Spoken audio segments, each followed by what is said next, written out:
Assalamualaikum warahmatullahi wabarakatuh. Kita melanjutkan di Al-Faslu Ar-Rabi' tentang iman kepada para malaikat. Pada paragraf yang kedua. Nah, setelah kemarin kita mempelajari tentang komponen iman dan bentuk malaikat. Nah, sekarang kita masuk pada macam-macam malaikat. Bismillahirrahmanirrahim. Wa qad waradat an-nusus lan teman-teman tumeka an-nususu apa pira-pira nas asy-syar'iyyatu kang bangsa syariat. Bima kelawan keterangan yufidu kang maidahi apa ma annahum ing sak temene malaikat aksamun iku ana pira-pira macem. Jadi kalau zaman dulu kita di TK, di MI, di SD itu paling mengenal malaikat hanya ada 10 itu ya. Ada 10 malaikat Allah yang wajib kita ketahui. Nah, di Alia tentu saja ada peningkatan tentang keilmuan malaikat. Nah, soal malaikat ini. Nah, di kitab Al-Husun Al-Hamidiyah ini disebutkan bahwa malaikat itu ada 9 macam. Yang pertama hamalatul faminhum mongko iku setengah saking malaikat hamalatul arsy iku malaikat pemikul langit, memikul arsy. Jadi tugasnya ya mikul arsy sejak zaman mereka diciptakan sampai sekarang ya, mikul arsy. Apa arsy itu? Arsy itu makhluk Allah yang paling besar ya, di atas langit ketujuh. Itu ada banyak malaikat yang tugasnya hanya memikul arsy. Wa minhum lan iku setengah saking malaikat al-hafuna iku pira-pira malaikat kang ngelilingi atau ngubengi haulal arsy ing dalem sekitar arsy. Jadi selain ada yang bagian mikul arsy, ada juga malaikat-malaikat yang tugasnya atau ibadahnya itu ya tawaf, kayak kita tawaf di Masjidil Haram begitu ya. Tapi ini mengelilingi arsy. Wa minhum akabirul malaika. Di antara mereka juga ada malaikat elit, akabir, malaikat tingkat atas. Ini yang sering kita dengar namanya ya, malaikat-malaikat tingkat elit. Ka Jibril, kaya malaikat Jibril, wa Mikail lan malaikat Mikail, wa Israfil lan malaikat Israfil. Kemudian wa minhum malaikatul jannah. Kemudian ada juga malaikat yang bertugas di surga. Ya, bisa jadi hari ini sudah ada malaikat-malaikat yang bertugas di surga itu. Ya, lapo tugasnya. Ya. Tugasnya mungkin ya bangun surga. Ya, misalnya ada di antara sampean ini yang bangun masjid misalnya. Apa janjinya orang bangun masjid itu? Janjinya orang bangun masjid itu man bana masjidan lillah banallahu lahu baitan fil jannah. Siapa yang membangun masjid di dunia lillahi ta'ala, maka Allah akan membangunkan rumah untuknya di surga. Nah, bisa jadi begitu ada di antara kita yang bangun masjid di dunia ini dengan ikhlas lillahi ta'ala, Allah langsung memerintahkan para malaikat yang bertugas di surga itu untuk bangun sebuah rumah gitu. Ya, tapi bangun masjid itu kan mahal ya. Berapa miliar kira-kira? Ya 10 miliar ke atas kalau bangun masjid itu. Koyoke kok abot. Tapi kan balasannya besar. Balasannya ini apa? Mendapatkan rumah di surga. Nah, cuman ada solusi lain untuk kita yang nggak punya duit, nggak punya banyak dana, tapi pengen punya rumah di surga. Bagaimana itu?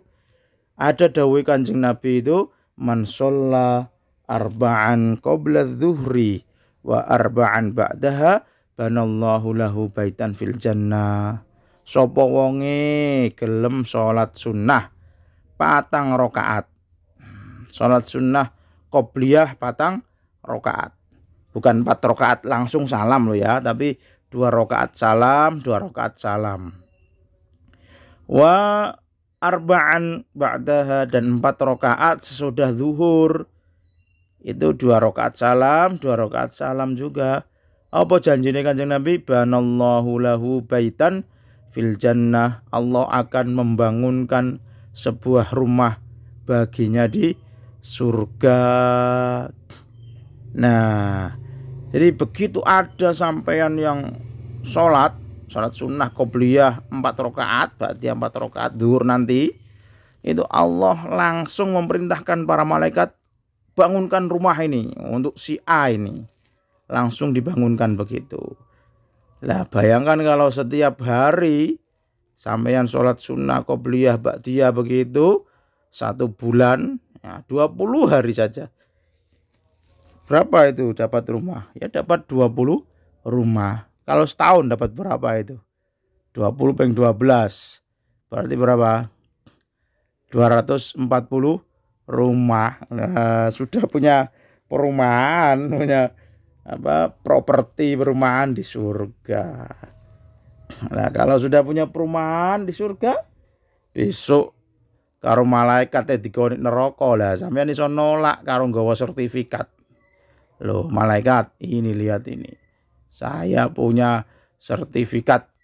Sampeyan ditempatkan di neraka oleh malaikat. Ya, sampeyan bisa protes. Ya, malaikat, lihat nih.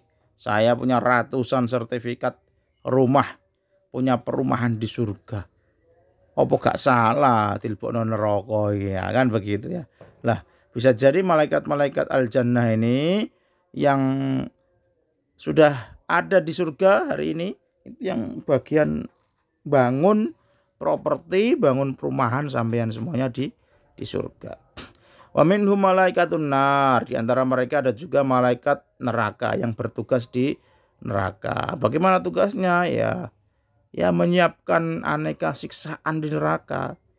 Bisa jadi ada juga yang bagian ternak kalajengking, ternak ulo, nah, ternak apa lagi, laba-laba dan lain sebagainya. Apa? Untuk persiapan penyiksaan besok di neraka. Wa minhum al-muwakkaluna bi bani Adam, ada juga malaikat yang bertugas menemani anak Adam.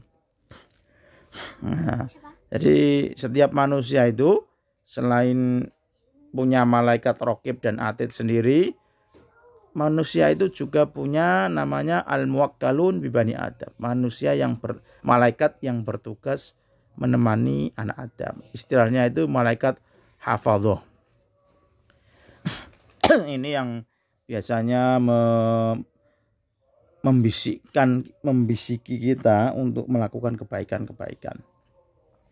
Wa minhum katabatul a'mali, di antara mereka ada juga malaikat yang bertugas menulis amal atau mencatat amal perbuatan yang kita kenal dengan nama raqib dan atid.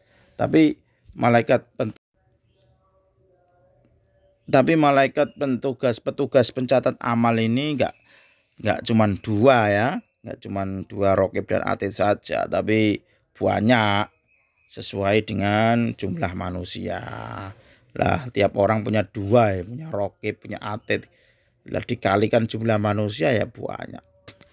Wa minhum lan iku setengah saking malaikat al-muwakkaluna, utawi pira-pira malaikat kang oleh tugas bi ahwali hadzal alam, kelawan kondisine ikilah alam, bitadbiri kelawan pengelolaan. Ada juga malaikat yang tugasnya apa? Mengelola situasi dan fenomena yang terjadi di alam dunia ini, ya mulai gempa, banjir, kemudian apalagi corona, gitu. Juga ada malaikatnya sendiri yang bagian mengelola gitu ya. Wa minhum lan iku setengah saking para malaikat Rasulullahi, utawi pira-pira utusane Allah, ila ambiyaihi maring pira-pira nabi ni Allah bil wahyi kelawan nyampe no wahyu. Yang terakhir yang ke-9 ada malaikat-malaikat yang bertugas menyampaikan wahyu, seperti malaikat Jibril itu bagian menyampaikan wahyu kepada baginda Nabi Muhammad SAW. Tapi perlu dicatat bahwa tidak semua nabi ketika mendapat wahyu itu yang mengantarkan itu malaikat Jibril. Nah, tidak mesti. Nah, terus bagaimana? Ya menyesuaikan dengan kualitas nabinya. Kalau nabi top gitu ya malaikat Jibril kayak Nabi Muhammad begitu.